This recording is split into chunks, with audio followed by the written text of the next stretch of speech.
أعوذ بالله من الشيطان الرجيم بسم الله الرحمن الرحيم والذين كفروا أعمالهم كسراب بقيعة يحسبه الظمآن ماء حتى إذا جاءه لم يجد شيئا ووجد الله عنده فوفاه حسابه والله سريع الحساب أو كظلمات في بحر لجي يغشاه موج من فوقه سحاب ظلمات بعضها فوق بعض إذا أخرج يده لم يكد يراها ومن لم يجعل الله له نورا فما له من نور ألم تر أن الله يسبح له من في السماوات والأرض والطير صافات كل قد علم صلاته وتسبيحه والله عليم بما يفعلون ولله ملك السماوات والأرض وإلى الله المصير ألم تر أن الله يزجي سحابا ثم يؤلف بينه ثم يجعله ركاما فترى الفدق يخرج من خلاله وينزل من السماء من جبال فيها من برد فيصيب به من يشاء ويصرفه عن من يشاء يكاد سنا برقه يذهب بالأبصار يقلب الله الليل والنهار إن في ذلك لعبرة لأولي الأبصار والله خلق كل دابة مما فمنهم من يمشي على بطنه ومنهم من يمشي على رجلين ومنهم من يمشي على أربع يخلق الله ما يشاء إن الله على كل شيء قدير صدق الله العظيم. بسم اللہ الرحمن الرحیم. اللہ کے نام سے شروع کرتا ہوں جو بڑے مہربان نہایت رحم فرمانے والے ہیں. والذین کفروا اعمالهم کسراب بقیعة یحسبہ الظمآن ماء. اور وہ لوگ جو منکر ہیں ان کے اعمال جیسے کسراب بقیعة جیسے جنگل میں ریت یحسبہ الظمآن ماء پیاسا گمان کرے اسے پانی حتی اذا جاءہ لم یجد شیئا یہاں تک کہ جب اس کے پاس آئے تو نہ پائے کچھ بھی ووجد اللہ عندہ اور پائے اپنے پاس اللہ کو فوفاہ حسابا پھر پورا دے دے اللہ اس کو اس کا حساب واللہ سریع الحساب اور اللہ تعالیٰ جلد حساب کرنے والے ہیں. او کظلمات فی بحر لجی یغشاہ موج من فوقہ سحاب. یا جیسے اندھیری سمندر میں لجی یغشاہ موج من فوقہ جس کے اوپر ایک لہر ہے اور لہر کے اوپر ایک اور لہر اور اس کے اوپر بادل. ظلمات بعضها فوق بعض اندھیریاں ہیں ایک کے بعد ایک. اذا اخرج یدہ لم یکد یراہا یہاں تک کہ جب نکالے اپنا ہاتھ تو نہ دکھے اسے اس کا ہاتھ. ومن لم یجعل اللہ لہ نورا اور جس کے لیے اللہ تبارک و تعالی نور نہ دے فما لہ من نور اس کے لیے کوئی روشنی نہیں ہے. الم تر ان اللہ یسبح لہ من فی السماوات والارض والطیر صافات. کیا تو نے نہیں دیکھا بے شک اللہ تبارک و تعالی کی تسبیح بیان کرتے ہیں جو کچھ آسمانوں میں ہیں اور جو کچھ زمین میں ہیں اور اڑنے والے جانور پر پھیلائے ہوئے. کل قد علم صلاتہ و تسبیحہ ہر ایک نے جان لیا اپنی عبادت کا طریقہ اپنی بندگی کا طریقہ اور یاد کو. واللہ علیم بما یفعلون اور اللہ جانتا ہے جو کچھ وہ کرتے ہیں. وللہ ملک السماوات والارض اور اللہ کی ہی حکومت ہے آسمانوں میں اور زمین میں. وإلی اللہ المصیر اور اللہ کی طرف ہی پلٹ کر جانا ہے. الم تر ان اللہ یزجی سحابا کیا تو نے نہیں دیکھا کہ اللہ تبارک و تعالی ہانک لاتا ہے بادل کو ثم یؤلف بینہ پھر ملا دیتا ہے ان کو ثم یجعلہ رکاما پھر کر دیتا ہے ان کو تہ بتہ. فترى الفدق یخرج من خلاله وینزل من السماء من جبال فترى الفدق یخرج من خلاله پھر بادل میں سے نکالتا ہے مہ اس کے درمیان میں سے. وَيُنَزِّلُ مِنَ السَّمَاءِ اور اتارتا ہے آسمان سے من جبال فیہا من برد بڑے بڑے بادل اس میں سے اولے. فَيُصِيبُ بِهِ مَن يَشَاءُ وَيَصْرِفُهُ مَن يَشَاءُ اور جس پر چاہتا ہے گرا دیتا ہے اور جس پر چاہتا ہے اور جس کو چاہتا ہے بچا دیتا ہے. یکاد سنا برقہ یذہب بالابصار اور اس میں بجلی کی چمک ہے کہ قریب ہے کہ آنکھوں کو اچک لے. یقلب اللہ اللیل والنہار اور اللہ تبارک و تعالیٰ پلٹتا ہے رات اور دن کو. ان فی ذلک لعبرۃ لأولی الابصار بے شک اس میں نشانیاں ہیں عقل والے لوگوں کے لیے. واللہ خلق کل دابۃ من ماء اور اللہ تبارک و تعالیٰ نے پیدا کیا ہر چلنے والے جاندار کو پانی سے. فمن من یمشی علی بطنی، بعض وہ ہیں جو چلتے ہیں اپنے پیٹوں کے بل، ومن من یمشی علی رجلین، بعض جاندار وہ ہیں جو چلتے ہیں اپنے دو پیروں پر، ومن من یمشی علی اربع، بعض جاندار وہ ہیں جو چلتے ہیں چار پیروں پر۔ یخلق اللہ ما یشاء، جو چاہتا ہے اللہ تبارک و تعالیٰ پیدا کرتا ہے۔ ان اللہ علی کل شیء قدیر، بے شک اللہ تبارک و تعالیٰ ہر چیز پر قدرت رکھنے والے ہیں۔ محترم حضرات، 18واں سپارہ چل رہا ہے اور 18ویں سپارے کے 11ویں رکوع کی آخری آیتیں اور 12ویں رکوع کی ابتدائی آیتیں ہیں۔ اس سے پچھلی آیتوں میں اللہ تبارک و تعالیٰ نے اپنے نور کا تذکرہ فرمایا ہے کہ اللہ تبارک و تعالیٰ جس کو چاہتا ہے ہدایت دیتا ہے آسمان و زمین میں، اور اللہ تعالیٰ کی ہدایت روشنی جس کو مل گئی اس کا کام بن گیا۔ پھر اللہ تبارک و تعالیٰ نے اس کے بعد ایک مثال دی اللہ کے نور کی، جیسا کہ زیتون کا تیل ہے، اس سے اگر آگ لگ جائے تو وہ اور روشنی دے دیتا ہے، اور نہ لگے تو بھی قریب ہے کہ اس سے روشنی نکل آئے۔ اور پھر زیتون کا تیل کے فائدے بھی بتائے، جسم پہ لگاؤ، کھاؤ اس کو، بغیر مشین کے وہ تیل نکل آتا ہے، اور بال وغیرہ بھی پاتا ہے، اور بہت سارے فوائد ہیں زیتون کے تیل کے۔ اس کو سالن کے ساتھ بھی کھا سکتے ہیں، میوے کے طور پر بھی زیتون استعمال کیا جاتا ہے۔ پھر اس کے بعد اللہ تبارک و تعالیٰ نے مساجد کو بلند و بالا کرنے کا حکم دیا، یعنی مسجدوں کی تعمیر کا حکم دیا کہ مسجدوں کو تعمیر کرو، مسجدوں کو وسیع کرو، کشادہ کرو، مسجدوں کو نقش نگار کرو، یعنی اچھا اور خوبصورت بناؤ۔ پھر ان ایمان والوں کی خصوصیت بیان فرمائی، جو ایمان والے ہیں وہ یہ سب کام کرتے ہیں، یعنی مسجد کی تعمیر، توسیع، نقش و نگار، اس سب کو خیال رکھتے ہیں، مسجد کے جو نقصان پہنچانے والی چیزیں ہیں اس کو دور کرتے ہیں، اور مسجد کو جو چیزیں فائدہ پہنچاتی ہیں وہ فائدے ایمان والے مسجد کو تعاون کر دیتے ہیں، دے دیتے ہیں۔ پھر ایمان والوں کی ایک خاصیت یہ بھی بتائی اللہ تعالیٰ نے کہ چاہے وہ تجارت کر رہے ہوں یا خرید و فروخت کر رہے ہوں، جب نماز کا وقت آ جاتا ہے یا ذکر و اذکار وہ جو کر رہے ہوتے ہیں، وہ خرید و فروخت، وہ تجارت ان کو اس سے نہیں روکتی، یعنی نماز کا وقت آ گیا نماز پڑھتے ہیں، زکوٰۃ کا ٹائم آ گیا زکوٰۃ دیتے ہیں، اللہ تعالیٰ کا ذکر و اذکار کرتے ہیں۔ تو اللہ تبارک و تعالیٰ نے پچھلی آیتوں میں ایمان والوں کی خصلتیں اور خصوصیت بیان فرمائی تھیں۔ ان آیتوں میں اللہ تبارک و تعالیٰ نے جو کافر و منکر ہیں، مشرک ہیں، ان کی دو آیتوں میں جہاں پر 11واں رکوع مکمل ہوتا ہے، آیت نمبر 40 ہو جاتی ہے سورہ نور کی، ان 40 اور 40 آیتوں میں اللہ تبارک و تعالیٰ نے کافر و منکر کی دو مثالیں بیان فرمائی ہیں۔ کافر یعنی اللہ کا انکار کرنے والا، ان کافروں کی دو مثالیں دی ہیں اللہ تعالیٰ نے۔ کیوں؟ کیونکہ ان کافروں کی دو قسمیں ہوتی ہیں۔ ایک کافر تو وہ ہوتا ہے جو آخرت پر یقین رکھتا ہے، قیامت پر یقین رکھتا ہے، ایک تو وہ کافر ہے، اور وہ جو نیک اعمال کرتا ہے اس کے نظر سے جو نیک اعمال ہیں وہ یہ سوچتا ہے کہ یہ نیک اعمال ہیں، جب مر جائیں گے تو سورگ میں اس کا فائدہ اٹھائیں گے، آخرت میں قیامت میں اس کا فائدہ ملے گا۔ تو ایک مثال تو اللہ تبارک و تعالیٰ نے ان کافروں کی بیان فرمائی، اور ایک وہ کافر ہیں، منکر ہیں، جو قیامت کے دن پر اور آخرت کے دن پر بھی یقین نہیں رکھتے۔ ان کا کہنا یہ ہے کہ یہیں جینا، یہیں مرنا، یہیں سڑنا، یہیں گلنا، دوبارہ سے نہیں اٹھنا، یہ ان کا کہنا ہے۔ تو اللہ تبارک و تعالیٰ نے دوسری مثال ان کی بیان فرمائی، اور اللہ تعالیٰ پہلی مثال بیان فرماتے ہوئے ارشاد فرماتا ہے والذین کفروا اعمالهم، وہ لوگ جو انکار کرنے والے ہیں کافر، ان کے کام کسراب بقیعۃ یحسبہ الظمآن ماء، جیسا کہ جنگل میں ریت ہے، ایک جنگل ہے، دور چٹیل میدان ہے، اس میں دکھ رہی ہے کہ وہ ریت ہے، یحسبہ الظمآن ماء، جو پیاسا ہے وہ دور سے دیکھ کر اس کو سمجھتا ہے کہ یہ پانی ہے، کیونکہ وہ ریت چٹیل میدان میں ہے اور چمک ہے اس میں، اور چمک کی وجہ سے وہ ایسی لگتی ہے، ایسا دکھتا ہے جیسا کہ وہ پانی ہے، اور یہ پیاسا ہے،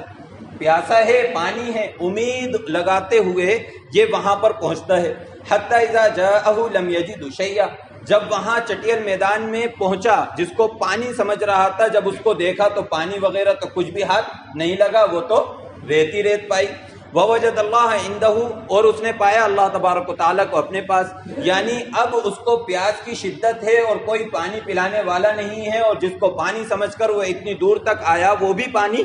نہیں ہے، تو اب پیاس کی شدت میں تڑپ تڑپ کر مر گیا، اپنے پاس اللہ کو پایا۔ فوفاؤ حسابہ، اللہ تبارک و تعالیٰ نے اس کا حساب و کتاب پورا کر دیا، اور اللہ تعالیٰ جلد حساب و کتاب کرنے والے ہیں۔ یہ مثال دی اللہ تبارک و تعالیٰ نے اس کافر کی جو قیامت کے دن پر اور آخرت کے دن پر یقین رکھتا ہے، یقین رکھتا ہے۔ وہ اس کی مثال ایسی ہے جیسا کہ اس نے جو اعمال کیے ہیں، وہ یہ سوچ رہا ہے کہ میرے گمان کے مطابق یہ جو اعمال ہیں مجھے آخرت میں قیامت میں فائدہ دیں گے، اور جب یہ آخرت میں اور قیامت میں پہنچا تو پتہ یہ چلا کہ ایمان ہی نہیں ہے، اور جب ایمان نہیں ہے تو اس کے یہ جتنے اعمال ہیں سب بیکار گئے۔ جس طریقے سے اس نے یہ گمان کیا کہ یہ ریت کو کہ پانی ہے، جب وہاں پہنچا تو پانی نہیں، اسی طریقے سے اپنے اعمال کو اس نے یہ گمان کیا کہ یہ نجات کا ذریعہ ہے، جب یہ پہنچا آخرت میں تو کائے کی نجات، وہاں پہ ایمان نہیں ہے، اس لیے یہ اعمال اس کے نجات کے ذریعہ نہیں بنے۔ جس طریقے سے یہ اس نے پیاس کی شدت میں تڑپ تڑپ کر جان دے دی، اللہ تبارک و تعالیٰ کو اس نے اپنے پاس پایا، اسی طریقے سے جو قیامت کا اقرار کرنے والا ہے لیکن ہے منکر، وہ جب اللہ تبارک و تعالیٰ کے پاس جائے گا قیامت کے دن تو اس کو حسرت ہوگی، ندامت ہوگی، شرمندگی ہوگی کہ میں نے جو اعمال کیے ایمان نہ ہونے کی وجہ سے یہ قابل قبول نہیں ہو رہے اور اس کی سزا جہنم ہے۔ اسی طریقے سے یہ آدمی ہے، اس نے جب وہاں پر پہنچا تو اس نے سوچا کہ میں نے تو اس کو پانی سمجھ کر آیا تھا لیکن اس کا کوئی فائدہ تو ہوا ہی نہیں، اور پانی مجھے ملا نہیں، اور تڑپ تڑپ کے مر گیا، افسوس اور ندامت میں مر گیا۔ اسی طریقے سے یہ آدمی بھی جب جہنم میں پہنچے گا تو وہاں پر بھی اس کو افسوس اور ندامت ہوگی کہ کاش ہم ایمان قبول کر لیتے۔ تو یہ مثال تو اللہ تبارک و تعالیٰ نے اس کی بیان فرمائی جو ہے تو منکر لیکن اس نے اعمال کیے ہیں، اس کے اعمال ایسے ہیں جیسے ریت کا ٹیلا، ریت جنگل میں ریت، پانی گمان کر رہا ہے وہ پانی نہیں ہے۔ دوسری مثال اللہ تبارک و تعالیٰ نے بیان فرمائی جو قیامت کے دن پر اور آخرت کے دن پر یقین ہی نہیں رکھتا۔ اللہ تعالیٰ نے اس کی مثال بیان فرمائی او کظلمات فی بحر لجی یغشاہ موج من فوقہ موج من فوقہ سحاب، جیسا اندھیرا ہے سمندر میں، سمندر میں اندھیرا ہے اور اس کے اوپر ایک لہر ہے، اندھیرے کی ایک اور پرت، اس پرت کے اوپر ایک اور پرت، اور پھر اس کے اوپر بادل، آسمان پر بادل، یعنی اگر آسمان پر چاند ہو یا ستارے ہوں تو اس سے بھی کچھ روشنی پہنچ جاتی ہے، لیکن نہ ہی آسمان پر چاند ہیں، تارے ہیں، اور نہ ہی سمندر میں کسی طرح کی روشنی ہے، بلکہ سمندر کے اندھیروں میں تہ بتہ ایک کے بعد ایک تہ پانی کی لہر ہے، اور اس کی وجہ سے سب سے نچلے جو حصہ ہے سمندر کا وہ ایک دم گپت اندھیرا ہے، اور یہ ایسا اندھیرا ہے کہ جب وہ اپنا ہاتھ اٹھائے اور آنکھوں کے بھی قریب لے آئے تو ہاتھ بھی اس کو نہ دکھے، اس کو ہاتھ بھی نظر نہ آئے، حتیٰ کہ وہ ایسا ہو گیا کہ اس کو کچھ فائدہ نہیں ہوا۔ یہ وہ آدمی کی مثال ہے اس کافر کی جو قیامت کے دن پر اور آخرت کے دن پر بھی یقین نہیں رکھتا، یعنی اس کے اوپر اندھیروں پہ اندھیرے ہیں، اس کے اوپر ظلمت ہی ظلمت ہے، اس کے پاس کوئی نور نہیں، کوئی روشنی نہیں، نہ آسمان سے نہ ہی زمین سے، بلکہ پانی کے اندھیرے میں وہ گپت ہے، سمندر میں وہ ملوث ہے، اسے کچھ بھی نظر نہیں آ رہا، حتیٰ کہ ہاتھ جو ہے اس کا وہ بھی نظر نہیں آ رہا، یعنی کہ جو اس کے پاس اعمال ہیں اس کو بھی اس سے یہی لگ رہا ہے کہ اس سے بھی ہمیں کوئی فائدہ ہونا نہیں ہے، بس کر رہے ہیں، کیونکہ اس کا قیامت کے دن پر اور آخرت کے دن پر تو ایمان ہے ہی نہیں، اس لیے جو دنیا میں اعمال کر رہا ہے اس کو بھی یہ لگ رہا ہے کہ اس کا کوئی فائدہ ہمیں مرنے کے بعد نہیں ملے گا۔ تو اندھیروں پر اندھیرے ہیں، یہ بالکل ایسا ہے کہ اس کے پاس کوئی روشنی نہیں۔ اللہ تعالیٰ نے فرمایا اللہ تبارک و تعالیٰ جس کو روشنی دینا چاہتا ہے اسی کو روشنی ملتی ہے، اور اللہ تعالیٰ جس کو روشنی نہ دے ایسا کوئی نہیں ہے کہ اس کو روشنی عنایت فرما دے۔ یہ ایک ایسی آیت ہے کہ ایک سائنسداں تھا، اور سائنسداں نے جب یہ آیت کو پڑھا ہے، سنا ہے کہ اللہ تبارک و تعالیٰ نے سب سے زیادہ اندھیرے کی مثال کیا دی ہے، سمندر کے اندر کی۔ سب سے زیادہ اندھیرا کہاں بیان کیا اللہ نے کہ سمندر میں اندھیرا جو ہے وہ سب سے زیادہ اندھیرا ہے، وہ سب سے زیادہ ظلمات ہے۔ تو اس نے ریسرچ کرنا شروع کی کہ لائٹیں بائٹیں جلائیں، بند کیں، اور اندھیرا یہاں کا کیسا ہے، اس یہ اندھیرا ایسا ہے کہ یہاں پر آدمی ایک دوسرے کو دیکھ رہا ہے۔ پھر اس نے ایک گپت اندھیرے میں یعنی کھو میں، پہاڑوں میں اور اسی طریقے سے زمینوں کی جو سرنگیں ہیں ان سب کے اندھیرے کو چیک کیا۔ سارے اندھیروں کو چیک کرنے کے بعد جب وہ سائنسداں سمندر میں جاتا ہے اور اس کے اندھیروں کو چیک کرتا ہے تو وہ کہنے پر مجبور ہوتا ہے کہ 1400 سال پہلے جو یہ قرآن کی آیت نازل ہوئی اور اس قرآن کی آیت نے سب سے زیادہ اندھیرا جس جگہ کو کہا وہ سمندر کی گہرائیوں کا اندھیرا ہے۔ واقعی یہ قرآن کسی انسان کا نہیں ہو سکتا، یہ اللہ تبارک و تعالیٰ کا ہی کلام ہے، اور وہ مشرف باسلام ہو گیا اسی آیت کی وجہ سے، کیونکہ اس آیت میں اللہ تعالیٰ نے سب سے زیادہ اندھیرا کس جگہ پر ہے اس کو بیان فرمایا۔ تو وہ کافر جو قیامت کے دن پر، آخرت کے دن پر ایمان نہیں رکھتا، وہ سب سے زیادہ اندھیرے میں ہے، اور اس کی مثال ایسی ہے جیسے سمندر کی گہرائیوں کا جو اندھیرا ہے، اور اس میں بھی آسمان سے کچھ روشنی وغیرہ کی امید ہوتی ہے تو آسمان میں بھی بادل ہیں، اور بادل کی وجہ سے کوئی روشنی وغیرہ نہیں آ رہی، چاند بھی چھپا ہوا ہے، ستارے بھی چھپے ہوئے ہیں جس کی کوئی روشنی نہیں مل رہی۔ تو یہ اس کافر کی مثال ہے۔ یہ قرآن کا اعجاز ہے کہ اللہ تبارک و تعالیٰ اس قرآن کی چھوٹی چھوٹی باتوں پر بھی لوگوں کو مشرف باسلام کر دیتا ہے۔ ایک مثال پر اللہ تبارک و تعالیٰ نے لوگوں کو اسلام سے مشرف کر دیا ہے۔ یہاں پر 11واں رکوع مکمل ہو جاتا ہے۔ پھر اگلی آیتوں میں اللہ تعالیٰ نے ارشاد فرمایا الم تر ان اللہ یسبح له من فی السماوات والارض والطیر صافات، کیا تو نے نہیں دیکھا کہ بے شک اللہ تبارک و تعالیٰ کو یاد کرتے ہیں جو کچھ ہے آسمانوں اور زمین میں، اور پرندے اڑنے والے پرندے پر پھیلائے ہوئے، یہ بھی اللہ تعالیٰ کی تسبیح بیان کرتے ہیں، اللہ کو یاد کرتے ہیں۔ کل قد علم صلاتہ و تسبیحہ، ہر ایک نے جان لی اپنی نماز، اپنی بندگی، و تسبیحہ اور اپنی تسبیح، اللہ کو یاد کرنا، واللہ علیم بما یفعلون، اور اللہ جانتا ہے جو کچھ یہ لوگ کرتے ہیں، یعنی جو بھی کوئی کچھ کر رہا ہے اللہ تعالیٰ سب کو جانتا ہے۔ اس آیت میں اللہ تبارک و تعالیٰ نے یہ بیان فرمایا ہے کہ آسمان و زمین میں جتنی چیزیں ہیں، حتیٰ کہ پرندے اور چیٹیاں اور مچھلیاں، ہر ایک چیز جو بھی کچھ ہے آسمانوں میں زمین میں، ہر ایک چیز اللہ تبارک و تعالیٰ کی تسبیح بیان کرتی ہے، اللہ تعالیٰ کو یاد کرتی ہے۔ اس کا کیا مطلب ہے اور کیا ہر چیز اللہ تعالیٰ کی تسبیح بیان کرتی ہے؟ حضرت سفیان رحمۃ اللہ علیہ فرماتے ہیں کہ اس کا مطلب یہ ہے کہ اللہ تبارک و تعالیٰ نے ہر ایک کو پیدا کیا ہے، ہر ایک کی تخلیق کی ہے، اور اللہ تبارک و تعالیٰ نے جس طریقے سے ان کی تخلیق کی ہے اسی طریقے پر اللہ تبارک و تعالیٰ نے ان کے ذمے کام لگا دیا ہے۔ تو ہر مخلوق اللہ تبارک و تعالیٰ نے جو کام لگایا ہے اس کے ذمے، وہ کام میں وہ لگی ہوئی ہے۔ پرندوں کو کام دے دیا کہ تو اڑ، مچھلی کو کام دے دیا تو تیر، چیٹیوں کو کام دے دیا تم بلوں میں سوراخوں میں جاؤ، تو یہ سب جا رہے ہیں، تو گویا کہ یہ اللہ تبارک و تعالیٰ کی یاد ہے، یہ اللہ تعالیٰ کی تسبیح ہے، جو اللہ نے ان کے ذمے کام لگایا وہ اپنے مفوضہ کام کو انجام دے رہے ہیں، جو کام اللہ نے لگایا ان کے ذمے وہ پورے طریقے پر انجام دے رہے ہیں، کر رہے ہیں، تو یہ اللہ تبارک و تعالیٰ کی یاد ہے۔ حضرت سفیان رحمۃ اللہ علیہ یہ فرماتے ہیں۔ دوسری چیز یہ کہ اللہ تبارک و تعالیٰ کی یاد کا یہ بھی مطلب ہو سکتا ہے، تسبیح کا یہ بھی مطلب ہو سکتا ہے کہ اللہ تبارک و تعالیٰ نے جتنے بھی آسمان و زمین میں مخلوقات ہیں، چاہے وہ کسی بھی قسم کی مخلوق ہو، اللہ تبارک و تعالیٰ نے ہر مخلوق کو کچھ نہ کچھ کسی نہ کسی طرح کی خاص قسم کی گویائی عطا فرمائی۔ جیسے انسانوں کو گویائی دی، بات کرتا ہے وہ، اسی طریقے سے اللہ تبارک و تعالیٰ نے تمام مخلوق کو ایک خاص قسم کی گویائی دی، بولنے کا طریقہ دیا، سلیقہ دیا۔ وہ اپنی خاص گویائی جب بولتے ہیں، جب کرتے ہیں، تو وہ اللہ تبارک و تعالیٰ کی حمد و ثنا ہوتی ہے۔ یہ بھی مراد ہو سکتا ہے کہ اللہ تبارک و تعالیٰ نے خاص گویائی ان کو عطا فرمائی ہے، اسی خاص گویائی سے یہ لوگ اللہ تعالیٰ کی تسبیح بیان کرتے ہیں۔ اور یہ بھی ہو سکتا ہے کہ اللہ تبارک و تعالیٰ نے جیسا ان کو بنایا ہے،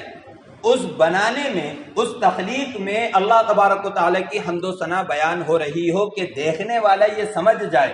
کہ یہ قدرت کا کارنامہ اللہ کے علاوہ کوئی انجام نہیں دے سکتا، تو یہ دیکھنے والا سمجھ جائے گا اور اللہ تعالیٰ کی حمد و ثنا بیان کرنے لگے گا۔ جیسے مثال کے طور پر آپ اگر چھوٹے سے مچھر کو بھی لے لیں اور مچھر میں ذرا سا غور و فکر کر لیں کہ مچھر میں کتنے سوئیں ہیں اور کیسے پر ہیں اور کیسے اللہ تبارک و تعالیٰ نے اس کو یہ چیز دے دی کہ بھائی تو خون پی، وہ خون پی رہا ہے، اللہ نے اس کے ذمہ جو کام لگایا وہ کر رہا ہے، اور پھر تم اس کو دیکھ کر یہ کہو کہ واقعی اللہ تبارک و تعالیٰ کے علاوہ کسی اور نے اس کو پیدا نہیں کیا، کسی اور نے اس کو نہیں بنایا، کیونکہ کوئی مخلوق ایسی نہیں ہے، انسان بھی ایسا نہیں ہے کہ اس طرح کا کوئی مچھر بنا دے، مکھی بنا دے۔ تو گویا کہ اللہ تبارک و تعالیٰ کی وہ تسبیح بیان کر رہی ہے، تمہیں یاد دلا رہی ہے کہ اللہ تبارک و تعالیٰ ہے۔ تو یہ بھی مراد ہو سکتا ہے، خاص گویائی بھی مراد ہو سکتی ہے کہ وہ خاص اپنی گویائی سے تسبیح کر رہے ہیں، اور یہ بھی ہو سکتا ہے کہ اللہ تبارک و تعالیٰ نے ان کو اپنی عبادت کا ایک خاص طریقہ بتا دیا کہ تم اسی طریقے سے عبادت کرو۔ جیسے حضرت پیر ذوالفقار نقشبندی حفظہ اللہ بیان کرتے ہیں کہ اللہ تبارک و تعالیٰ نے پہاڑوں کو جما دیا، وہ زمین پر جمے ہوئے ہیں، اگر تم غور کرو تو وہ اتحیات میں بیٹھے ہوئے ہیں، اگر تم غور کرو تو وہ اتحیات میں بیٹھے ہوئے ہیں، اور اللہ تبارک و تعالیٰ نے درختوں کو کھڑا کر دیا، اگر تم غور کرو یہ جو کھڑے ہوئے ہیں گویا کہ یہ قیام میں کھڑے ہوئے ہیں، جیسے ہم قرات کے لیے قیام میں کھڑے ہوتے ہیں، اسی طریقے سے درخت کو اللہ تبارک و تعالیٰ نے قیام میں کھڑا کر دیا۔ اگر تم غور کرو تو جو جانور ہیں جو چار پیروں سے چلتے ہیں وہ سب کے سب رکوع میں ہیں، وہ سب کے سب رکوع میں، ان کا سر اسی طریقے سے کمر کے برابر ہے، یہ سب کے سب رکوع میں ہیں، اللہ تبارک و تعالیٰ کی یہ اس طریقے سے تسبیح کر رہے ہیں۔ اگر تم غور کرو یہ زمین پر چلنے والے کیڑے مکوڑے جو ہیں، رینگنے والے، یہ سب کے سب کیونکہ زمین سے ان کا سر، ان کی ناک، ان کی آنکھیں لگی ہوئی ہیں، گویا کہ یہ اللہ تبارک و تعالیٰ کے آگے سجدہ ریز ہیں، یہ اللہ تبارک و تعالیٰ کی تسبیح کر رہے ہیں۔ اسی طریقے سے اللہ تبارک و تعالیٰ کی جتنی مخلوقات ہے آسمانوں میں بھی، چاہے چاند ہو، سورج ہو، ستارے ہوں، سیارے ہوں، اسی طریقے سے اللہ تبارک و تعالیٰ کی جو مخلوقات ہے سمندروں میں، دریاؤں میں، نہروں میں، اسی طریقے سے جو خشکی میں، سب کی اللہ تعالیٰ نے ایک تسبیح مقرر کر دی، سب کی ایک عبادت کا طریقہ مقرر کر دیا، اور انسانوں کو پوری دنیا کی، پوری کائنات کی عبادت کا مجموعہ عبادت عنایت فرما دی، کہ انسانوں کو جو عبادت دی وہ سب کی عبادت کا مجموعہ ہے، کہ انسان کی عبادت میں قیام بھی ہے، رکوع بھی ہے، سجدہ بھی ہے، قاعدہ بھی ہے، ہر طرح کی عبادت ایک انسان کے ذمہ اللہ تعالیٰ نے لگا دی، اور انسان اس عبادت کا سمجھ ہی نہیں رہا ہے۔ انسان یہ سوچ رہا ہے کہ یہ نماز ہے، بس وہ یہ نہیں دیکھ رہا کہ ساری کائنات جس کو ادا کر رہی ہے، کوئی کائنات رکوع کر رہی ہے، کوئی کائنات میں سے کوئی اشیاء، کوئی چیزیں، کوئی مخلوقات اللہ تعالیٰ کی سجدہ کر رہی ہیں، کوئی قاعدے میں بیٹھی ہیں، اور اللہ نے مجھے اس قابل بنایا، اشرف المخلوقات مجھے اس طریقے سے بنایا کہ میں کائنات کی ساری عبادت کو خود اکیلا ادا کروں۔ یہ ہے نماز کی حیثیت۔ تو اللہ تبارک و تعالیٰ نے آگے ارشاد فرمایا کل قد علم صلاتہ و تسبیحہ، ہر ایک نے جان لیا اپنی بندگی کا طریقہ، اپنی نماز کو، اور اللہ کے یاد کو، اللہ کی تسبیح کو ہر ایک نے جان لیا۔ واللہ علیم بما یفعلون، اور اللہ جانتا ہے جو کچھ وہ کرتے ہیں۔ آگے اللہ تعالیٰ نے ارشاد فرمایا وَلِلَّهِ مُلْكُ السَّمَاوَاتِ وَالْأَرْضِ وَإِلَى اللَّهِ الْمَصِيرُ، اللہ کی ہی ملکیت ہے، اللہ کی حکومت ہے آسمانوں اور زمین میں، وَإِلَى اللَّهِ الْمَصِيرُ، اور اللہ کی طرف ہی پلٹ کر جانا ہے۔ آج ہم جو کہتے ہیں کہ یہ زمین ہماری قبضے میں ہے، ہماری اس پر ملکیت ہے، یہ میرا مکان ہے، کل کو 60 سال 80 سال گزریں گے، تم مر جاؤ گے، تمہارے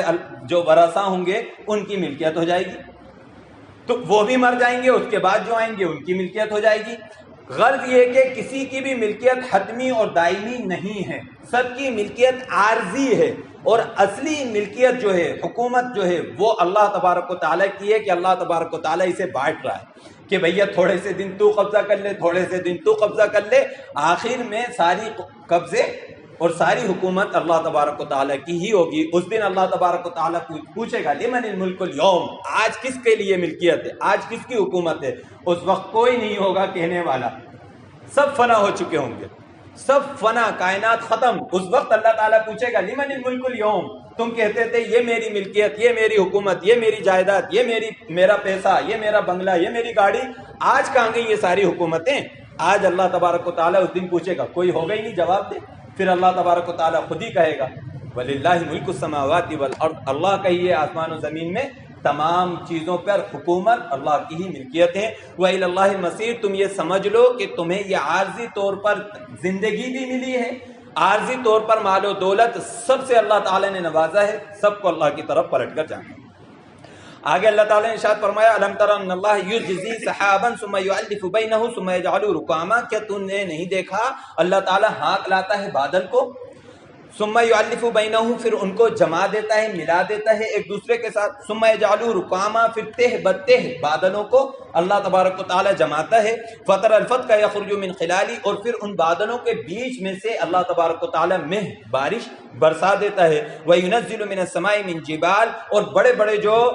بادل ہیں ان بادلوں میں سے اللہ تبارک و تعالیٰ اولے بھی گراتا ہے، پتھر بھی گراتا ہے، اولے بھی گراتا ہے، فَيُصِيبُ بِهِ مَن يَشَاءُ وَيَصْرِفُهُ مَن يَشَاءُ اور جس پر چاہتا ہے اللہ تعالیٰ وہ اولے گرا دیتا ہے اور جس پر چاہتا ہے اللہ تبارک و تعالیٰ اس کو اولوں سے بچا لیتا ہے، يَكَادُ سَنَا بَرْقِهِ يَضْرِبُ بِالْأَبْصَارِ اور یہ بھی ہے کہ ان بادلوں میں چمک بھی ہے کہ ایسا لگتا ہے کہ کہیں یہ ہماری آنکھوں کی بینائی نہ لے جائیں، کہیں یہ ہمارے اوپر گر کر ہماری جان کو نہ ہلاک کر دے، تو بادلوں میں چمک بھی ہے۔ اس مثال میں اللہ تبارک، اس آیت میں اللہ تبارک و تعالیٰ نے اپنی قدرت کا ایک چھوٹا سا نمونہ بیان فرمایا، تم دیکھو یہ جو بارشیں ہو رہی ہیں یہ ہو کس طریقے سے رہی ہیں، ان بارشوں کو سمجھو تو اللہ تبارک و تعالیٰ نے بارش کا پورا ایک نظام، ایک سسٹم بنایا ہے۔ اللہ تبارک و تعالیٰ نے پوری دنیا کے لیے پانی کے 3 حصے زمین پر رکھ دیے اور ان کو نام دیا سمندر، کہ یہ سمندر ہیں، 3 حصے ہیں اس خشکی زمین کے، 3 حصوں پر سمندر، ایک حصے پر خشکی ہے جس پر انسان بستا ہے۔ یہ سمندر جو ہیں اللہ تبارک و تعالیٰ نے ہم سے یہ نہیں کہا کہ تم جاؤ سمندر سے پانی بھر کے لے آؤ، بلکہ اللہ تبارک و تعالیٰ نے اس کا ایک نظام بنایا۔ اللہ تبارک و تعالیٰ نے یہ کیا کہ اللہ تبارک و تعالیٰ نے بادل کو بھیجا، اور وہ بادل بھی کیسا ہے، وہ بادل الگ الگ ہے،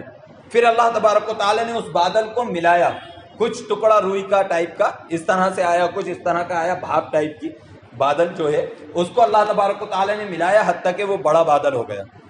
پھر اللہ تبارک و تعالیٰ نے بڑے بادل کو تہ بتہ رکھا، یعنی نیچے بھی کچھ ہے بادل کا ایک حصہ، بیچ میں بھی بادل کا ایک حصہ اور اوپر بھی بادل کا ایک حصہ، یعنی کہ وہ چوڑا بھی ہو گیا اور موٹا بھی ہو گیا، دونوں قسم کے ہو گیا بادل۔ اللہ تبارک و تعالیٰ نے اس بادل کو بھیج دیا سمندر کے پاس، اب یہ مانسون کے ذریعے یہ بادل سمندر سے پانی بھرتا ہے، اور آپ یہ چیز دیکھیے کہ سمندر میں اللہ تبارک و تعالیٰ نے جو پانی رکھا تو وہ کھارا رکھا، میٹھا نہیں ہے۔ کیوں؟ کیونکہ اگر میٹھا ہوتا تو وہ خراب ہو جاتا، سڑ جاتا۔ اللہ تبارک و تعالیٰ نے سمندر میں مخلوقات کو رکھا، وہ مخلوقات آئے دن مرتی رہتی ہے، اس کی وجہ سے پانی خراب نہیں ہوتا، سڑتا نہیں ہے۔ اگر میٹھا ہوتا تو سڑ جاتا، کھارا ہے اس لیے سڑ نہیں رہا پانی۔ لیکن جب وہ بادل مانسون کے ذریعے سے سمندروں سے پانی لیتے ہیں تو اللہ تبارک و تعالیٰ نے ان بادلوں میں آٹومیٹک مشین بھی لگا رکھی ہے کہ سارا کا سارا میٹھا پانی لیتے ہیں، کھارا پانی جو ہوتا ہے وہ سمندر میں نیچے بیٹھ جاتا ہے، وہ پانی اٹھتا نہیں ہے بادلوں میں، وہ میٹھا پانی اٹھاتے ہیں بادل۔ یہ اللہ تبارک و تعالیٰ نے آٹومیٹک مشین لگا دی بادلوں میں، پھر یہ بادل پانی بھر کے، بادلوں کو بھر کے یہ چلتا ہے، جہاں اللہ تبارک و تعالیٰ چاہتے ہیں وہاں پر جا کر یہ گرتا ہے۔ کبھی تو یہ پہاڑوں پر گرتا ہے، اور جب پہاڑوں پر گرتا ہے تو اللہ تبارک و تعالیٰ نے ایک فریزر بنا دیا، ایسا فریزر پہاڑوں کو کہ وہاں پر جا کر یہ پانی برسا، وہ برف بن گیا اور وہاں پر جا کر جم گیا۔ اور اللہ تبارک و تعالیٰ نے جب حکم دیا تو پہاڑوں سے وہ پانی پگھلا، تھوڑا تھوڑا پگھل پگھل کر وہ دریاؤں میں پہنچا، اور دریاؤں سے نہروں میں اور تالابوں میں وہ پانی پہنچا۔ اللہ تبارک و تعالیٰ نے زمین میں ایسی رگیں بنا دی کہ وہ برف پگھل پگھل کے تھوڑی تھوڑی رسک کے وہ کنویں تک پانی کے اللہ تبارک و تعالیٰ نے نکاسی بنا دی، کنویں تک وہ پانی پہنچ جاتا ہے۔ اللہ تبارک و تعالیٰ نے کچھ بادلوں کو ایسا بنایا کہ وہ بادل اٹھے پانی لے کر ایک خطے پر، ایک زمین پر گرے۔ بعض زمین وہ ہوتی ہیں کہ ان کو بادلوں کا جو پانی گرا اس کو اپنے اندر جمع کر لیا ہے، جیسے ہمارے یہاں تالاب جمع کر لیتے ہیں، اور بعض زمین وہ ہوتی ہیں جو جذب کر لیتی ہیں اور پی لیتی ہیں۔ جب آپ زمین میں سے ٹیوب ویل، کیا کہتے ہیں اس کو، جو 130 11 فٹ کا ٹیوب ویل ہے، ہیڈ پمپ ہے، جب اس سے پانی نکالیں تو وہ پانی نکلتا ہے جو زمین نے پی لیا ہے، اپنے اندر جذب کر لیا ہے۔ تو اللہ تبارک و تعالیٰ نے اس طریقے سے یہ قدرت بنائی اور ہم تک پانی پہنچایا، اور ہم اس پانی کی قیمت، قدر و قیمت سمجھ نہیں رہے ہیں۔ حضرت ہارون رشید بڑے نیک بادشاہ گزرے ہیں، ایک مرتبہ ان کو پیاس کی شدت ہوئی، پانی پینے لگے تو جب پانی کا گلاس آیا تو ایک صاحب جو تھے وہاں بیٹھے ہوئے انہوں نے کہا، غالباً حضرت بہلول ہوں گے، انہوں نے پوچھا کہ بادشاہ سلامت آپ پانی کا ایک گلاس آپ کے پاس آیا ہے، آپ ایک سوال کا جواب دے دیجئے، اس کے بعد پانی پی لیجئے گا۔ بادشاہ نے پوچھا بھائی کیا سوال ہے تمہارا، پوچھو۔ کہا کہ اگر آپ کو بہت شدت کے ساتھ پیاس لگ رہی ہو، بہت پانی کی تڑپ ہو اور کوئی بھی جگہ پانی نہ ملے، لیکن ایک بندہ کھڑا ہو ایک گلاس لے کر اور وہ کہے کہ میں تمہیں یہ پانی دے دوں گا لیکن اس کے بدلے میں تم مجھے کچھ دو، تو آپ ایک گلاس پانی مانگنے کے لیے کیا دے دیں گے؟ کیونکہ آپ کو پیاس کی شدت ہے، جان نکلنے کے قریب ہے۔ تو ہارون رشید نے کہا کہ بھائی اگر وہ اس نے مجھ سے میری حکومت کی آدھی حکومت بھی مانگ لی تو بھی میں اس کو دے دوں گا، لیکن ایک گلاس پانی کا لے لوں گا۔ پھر انہوں نے کہا بھائی آپ پی لیجیے، انہوں نے پی لیا۔ پینے کے بعد کہا حضرت ایک سوال اور ہے، وہ سوال بھی اگر آپ اجازت دیں تو کر لوں۔ ہارون رشید نے کہا کر لو۔ تو انہوں نے کہا اب یہ جو پانی آپ کے پیٹ میں گیا ہے اب یہ نکل نہیں رہا، یہ پیشاب کے ذریعے نکل نہیں رہا، بہت پریشان ہیں آپ، کسی طریقے سے یہ پانی نکلے۔ ایک حکیم ایسا ہے جو یہ کہتا ہے کہ میں یہ پانی نکال دوں گا، لیکن آپ اس کے بدلے مجھے کیا دیں گے؟ تو ہارون رشید صاحب آپ کیا دیں گے؟ تو انہوں نے کہا میں اپنی آدھی حکومت اس کو دے دوں گا، کیونکہ یہ تو اور وبال جان ہے، یہ تو اور وبال جان ہے، پانی نہ نکلے پیشاب میں تو کیسی تکلیف ہوتی ہے، کیا درد ہوتا ہے، وہ تو بہت خطرناک ہے، یہ تو اور وبال جان ہے، میں اپنی آدھی حکومت دے دوں گا۔ تو وہ کہنے لگے ایک گلاس پانی میں آپ کی ساری حکومت گئی، ختم ہو گئی، اور ہم ایک گلاس پانی کی قیمت سمجھ نہیں رہے ہیں۔ یہ پانی اللہ تبارک و تعالیٰ نے ہمیں دیا ہے، اگر اللہ تبارک و تعالیٰ نہ چاہتے تو ہمارے لیے پانی نہیں ہوتا، اور بلکہ حکم ہوتا کہ جاؤ سمندروں میں جا کر پانی لے کر آؤ۔ پھر لے کر آتے ہم سمندر سے، پھر ہم سمجھتے کہ پانی ہے کیا چیز، لیکن یہ تو اللہ کی قدرت ہے، اللہ کا کرم ہے، اللہ کا احسان ہے کہ اللہ تبارک و تعالیٰ نے ایسا انتظام فرمایا کہ پوری دنیا کے انجینئر بھی جمع ہو جائیں تو پانی کا ایسا انتظام کر نہیں سکتے، پوری دنیا کے انجینئر بھی جمع ہو جائیں نہیں کر سکتے کہ مانسون سے بادل اٹھا کے بادل برسائیں اور پھر وہ الگ الگ خطوں میں جائیں دنیا کے اور وہاں پر برسیں اور پھر پہاڑوں پر جا کے برف جمے اور پھر رگیں بنے اور دریاؤں میں پہنچے، نہروں میں پہنچے، تالاب میں پہنچے۔ یہ سارا سسٹم اللہ تبارک و تعالیٰ نے بنایا ہے، اور پھر جو ہمارے گھر تک پائپ لائن بچھا دی تو وہ عقل بھی اللہ تبارک و تعالیٰ نے انسان کو دی۔ اگر اللہ تبارک و تعالیٰ وہ عقل بھی نہیں دیتا تو گھر تک جو پانی گھر کے روم میں آ رہا ہے وہ بھی نہیں پہنچ پاتا۔ تو یہ اللہ تبارک و تعالیٰ نے ایک اپنی قدرت کا بیان فرمایا کہ تو نے بادلوں کو نہیں دیکھا؟ اللہ تبارک و تعالیٰ ان بادلوں کو ہکاتا ہے، جہاں چاہتا ہے وہاں لے جاتا ہے، ان پہاڑوں کو اللہ تبارک و تعالیٰ ملا دیتا ہے، ثم یجعلہ رکاما تہ بتہ، اللہ تبارک و تعالیٰ اس کو کر دیتا ہے اور پھر اس سے مہ نکلتا ہے بیچ میں سے، بیچ بادلوں میں سے پانی کی بارش ہوتی ہے۔ پھر اللہ تبارک و تعالیٰ ان بارشوں میں ایسا بھی کرتا ہے کہ اولے بھی برسا دیتا ہے، پتھر بھی برسا دیتا ہے، اور وہ پتھر کھیتیوں کو برباد بھی کر دیتے ہیں۔ وہ پتھر ایسے بھی بڑے ہوتے ہیں، بھائی بند کر دو، گرمی میں ہم کو پسند ہے لیکن اس کی بھڑ بھڑ پسند دیں گے، ایسی لگواؤ آپ کو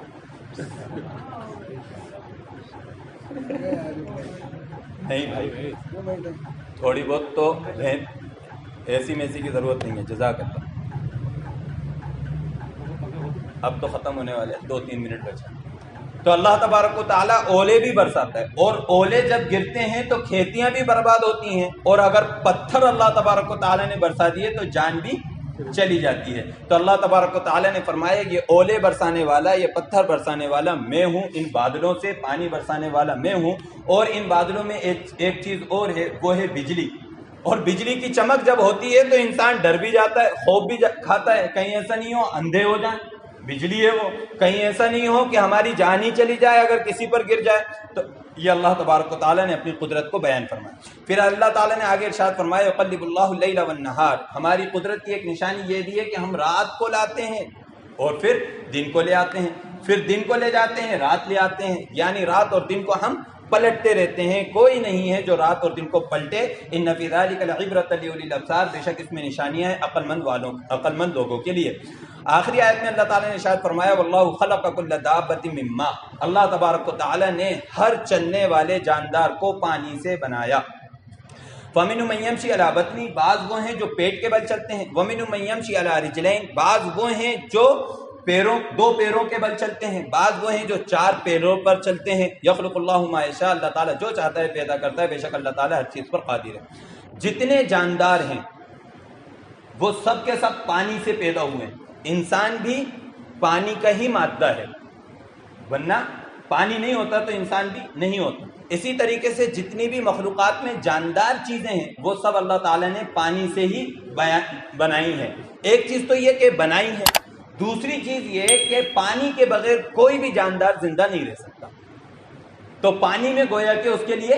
زندگی ہے۔ جہاں پانی ہوگا وہاں آپ رہ سکتے ہیں۔ آپ چاند پر اگر جائیں، جو مشکل ہے، ناممکن سا نظر آتا ہے، اگر جائیں وہاں پانی ہے تو آپ رہ سکتے ہو، اگر وہاں پانی نہیں ہے تو آپ وہاں پر بھی زندگی نہیں گزار سکتے۔ اللہ تعالیٰ نے بیان کر دیا اس آیت میں کہ اللہ تعالیٰ نے ہر چیز کو، ہر جاندار کو پانی سے بنایا۔ ایک تو بنایا ہی پانی سے ہے، دوسرا جب وہ زندہ ہے تو پانی کے بلبوتے پہ زندہ ہے، پانی نہیں زندگی نہیں۔ پھر اللہ تعالیٰ نے بیان فرمایا کہ بعض وہ ہیں جاندار جو پیٹ کے بل چلتے ہیں، تو پیٹ کے بل چلنے والے جاندار کون ہیں؟ سانپ اور مچھلی۔ میں سانپ بھول گیا تھا، جزاک اللہ، مچھلی یاد تھا مجھے، میں سوچ رہا تھا مچھلی ہی کہہ دوں گا۔ تو سانپ بھی پیٹ کے بل چلے گا اور مچھلی بھی پیٹ کے بل چلے گی۔ اسی طریقے سے بعض وہ ہیں جو 2 پیروں پر چلتے ہیں، حضرت انسان۔ بعض وہ مخلوق ہے اللہ تعالیٰ کی جو 4 پیروں پر چلتی ہے، حضرت بھینس۔ یخلق اللہ ما یشاء، اور اللہ تبارک و تعالیٰ جو چاہتا ہے پیدا کرتا ہے۔ ان اللہ علی کل شیء قدیر، بے شک اللہ تعالیٰ ہر چیز پر قادر ہے۔ اے انکار کرنے والے، تو اللہ کا کن کن باتوں میں انکار کرے گا؟ تو سوچ لے،